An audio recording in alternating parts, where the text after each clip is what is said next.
Welcome back to my channel. We're all playing Fall Guys at the moment.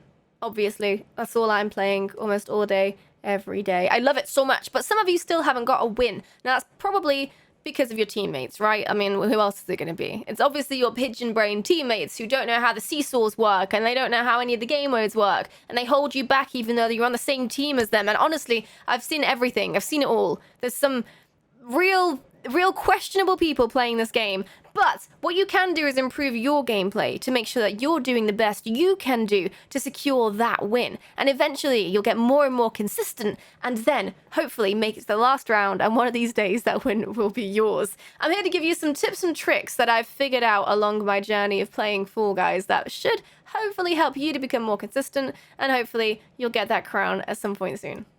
So first things first, let's go through some of the solo games and little things you can do to improve your gameplay slightly. So, Dizzy Heights. Dizzy Heights is the one where you got the spinning circles on the ground, and you got to try and navigate your way between all these spinning circles along with everybody else there, whilst not getting boofed by the little bumper car triangles in the middle. Now, my advice for this one would be, it feels like in the beginning round that you should jump to each spinning plate, but don't do that. Don't do it. Don't jump. Just walk. Just walk calmly. Walk like it's your wedding day and you're walking down the aisle. Just calmly walk from one plate to another. And it actually is more consistent. You'll more consistently get through in one of like the top 10 people through the round. Because you're like reducing the possibility that other people will jump into you. You're reducing the possibility of being pushed into the bumpers and then falling over and rolling around for a while. It just is way more consistent if you just walk from one to the other. And then as long as you're paying attention to which way you're going around and which plate is going in which direction, it's really easy to just walk and get to the other side super quick. Once you're past that first segment, it does get a little bit easier. You will have to actually jump over the spinning plates in the next section. But that first section, for a lot of people, that's where you're going to get held up. So I think it's most important to make sure that you're being as optimal as you can in the first section of every single game to make sure that you're getting ahead of the pack. Because you all know, as soon as you're stuck in the middle of the pack and there's like 20 people crowded around you all trying to jump around, it's impossible. There's nothing you can do. You just got to kind of go with the crowd and try not to get boofed back to the back of the line. So do that. It makes sense. Our arch nemesis, Seesaw. Seesaw's not that bad, but you do have to be really paying attention, and there is a little bit of luck involved in making sure that everybody else you're with isn't a pigeon brain. The biggest piece of advice I can give you for Seesaw is to jump and dive. So as you're jumping onto a seesaw, make sure it's not at an extreme angle, where we're assuming it's not almost vertical. We're assuming we're kind of at one of these angles.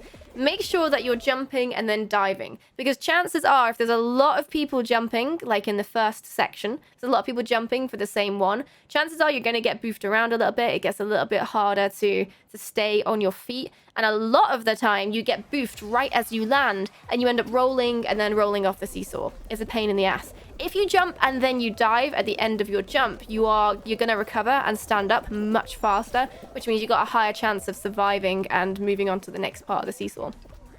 And then obviously, it should go without saying, but apparently some people find this concept quite hard, but don't jump onto a seesaw that is almost completely tilted. The only time you should really jump on a seesaw that is like slightly tilted downwards is when everybody on that seesaw is at the middle point or all running towards the other side. And then it's safe for you to jump on because it's going to weigh evenly again. If you jump on while everybody else is already on the same half that you're jumping onto, you're in for a bad time. I don't know why that needs to be spelled out. Now, the Whirlygig is a really interesting one because I think the best way to play the Whirlygig is to not play it properly. Don't play the Whirlygig the way it's intended to be played, at least not at the beginning. So the Whirlygig is the one where you're all running and there's the big swinging arms coming around, and you've got to try and jump over them and move to the next section and jump over that arm as well. And that's the way you're supposed to do it, is to jump over and then move to the next section. What you should do instead for this one is go left at the beginning of the course, and make sure that big rotating arm comes around and smacks you on the butt. If you're lucky and if your timing is good, you'll get pushed to the next section, and then that section will push you into the next section, and eventually you'll get to the end of the course pretty quickly. So that's what I'd recommend doing for the beginning. For the big spinning rotors, like the turbines, the first one's quite slow, so you can just make sure you're timing it correctly. Make sure that you only run as soon as a blade has just passed you, and then you go through.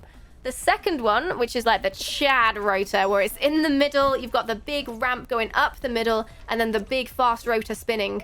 Obviously, you want to go through the middle. It's fun. Why wouldn't you? If you want to get out to the other side of that, a technique that works like 70% of the time is going up the left-hand side of that big ramp. And then if you are lucky, and you don't really need that much luck because it actually works quite consistently, if you go up that left-hand side, chances are you might get clipped by the blade as it comes around, but you'll probably not get hit all the way off, and you'll get hit a little bit, you'll get pushed around, but you'll end up on the other side of that ramp. So it does work pretty well at the moment. It might get patched out in the future because I don't think it's supposed to work, but it does work kind of well at the moment, and you can get to the other side much faster if you do that. Right, next up, tiptoe. Tiptoe is a really interesting one because you have lots of people all just waiting for the next person to make a mistake. Oh, I don't want to go. Why don't you go? Oh, but I don't want to go either because what if I fall and then I don't qualify? You just got to have balls in tiptoe. That's how it works. You just got to go for it. Right at the beginning of the tiptoe round, you should just run, jump, and dive and see where you end up. You might end up going into the sky and falling and respawning. It happens. You might end up falling onto a platform, and then you just jump and dive again. See where you end up. Sometimes it has happened. Sometimes you can do this over and over and get to the other side. Easy. And everybody else behind you is struggling because they don't know what path you took. So it does work, but sometimes you will end up jumping and diving and falling to your death, and that's how it happens. That's just the way of the game. So you just got to get over that fear, accept that maybe you're not always going to make it. But if you go out there and you kind of have a bit of confidence, you might get lucky. Why not? And also, the obvious thing, avoid the wobbling tiles because they will definitely vanish. Fruit shoot, always use the sides of the map. Never go in the middle of the map. You will probably die and cry. Always use the sides of the map. Again, it's another one. There's a lot of luck involved in a lot of these games. That's how it should be. But in Fruit Shoot in particular, you can get quite unlucky if the member of your team gets hit by a mango or apple or whatever it is. They get hit by an apple and then it manages to jump straight on top of you and then you fall over as well. It does suck. It does happen. But if you stick to the sides, you're much more likely to make it through. And then finally, my favorite one, hexagon. If there's a lot of people in hexagon, my advice would be to go quite fast. If there's a lot of people, you want to go fast and make as many holes as you can so people fall through down to the next layer. And then once you get to about 3 layers from the bottom, that's when you want to be going slowly and a bit more tactically, jumping from one to the next one instead of running and wasting all of the tiles. So it's really about trying to make sure that other people who are really slow at the top don't succeed, and making sure that when you're towards the bottom that you've got enough space to be jumping into. So just keeping your eyes open, making sure you've always got an escape plan ahead of you. And if you don't have an escape plan, unfortunately, you're probably done. Don't be afraid to jump and dive in hexagon. It saves your life more times than you'd imagine. Now, if there's only, say, 9 people in your game of hexagon, then maybe you want to go a bit slower towards the beginning. Maybe you want to just take your time with it. You got more chance of winning if you're slow and steady in a game mode like that. But if you don't want to do that, it does take a while. If you're bored, then you can run around like a madman towards the bottom layers. But you are putting yourself at big risk by doing that. So just be aware that it's maybe not the best idea to do that if you want to definitely win, because you're most likely, it can work in your favor, but in all honesty, you're probably just going to make yourself a bit flustered and then fall off yourself. Right, now onto the team games. Now, obviously, as we said, you can't control your team, but you can try and make sure that you're doing the best you can so that your team has the best opportunity for success. Unless you're yellow team, in which case you get memed on, kid. So, fall ball. The biggest advice I'd give for fall ball is not to jump and dive. So, you want to jump, you do want to dive, but you don't want to do both at the same time. If you do both at the same time, it's more likely that you're going to hit the ball and it's not actually going to move anywhere. If you just jump or you're just diving, it does seem to detect that a bit better, and it makes it easier for you to actually get a solid hit on the ball. Obvious things, don't push it towards your own goal. Again, I don't know why that needs to be said, but apparently it does, because the amount of people who've pushed it into our own okay. Don't push it towards your own goal. If you're running towards a ball and it's going towards your own goal, don't push it from behind. Don't be tempted to just get a hit on it. It won't work. It will just make you look like a clown. Don't do it. All right, Hoopsie Daisy's another one because, some of your team just seem like they don't know where their thumbs are. But Hoopsie Daisy, the biggest advice you could really have is to be where your team aren't.